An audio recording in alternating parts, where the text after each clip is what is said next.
30 yaşın keçmisənsə mənə diqqətlə qulaq as. Çünki 30 yaşın keçən istər xanımlarda, istər bəylərdə qığırdaq yeyilməsi başlayır.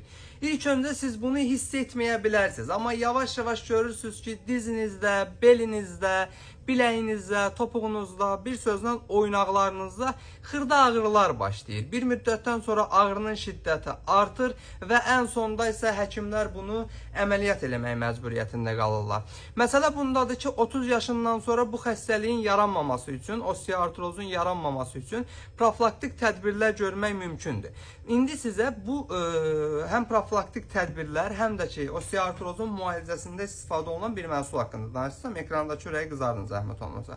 Söhbət Obsidio S tabletkadan gedir. Bu tabletkanı həm osteoartrozun müalicəsində istifadə olunur, yəni müalicəsi zamanı yaranıbsa qəbul edirsiniz, həm də profilaktik məqsədlə gündə bir tabletka qəbul etdiyiniz zaman artıq osteoartrozun yaranmasının qarşısını alır. Yəni yeyilməkdə olan qığırdağın yeyilməsini dayandırır, qığırdağın özünü bərpa sistemin işə salaraq yeyilmiş qığırdağı təzədən bərpa edir.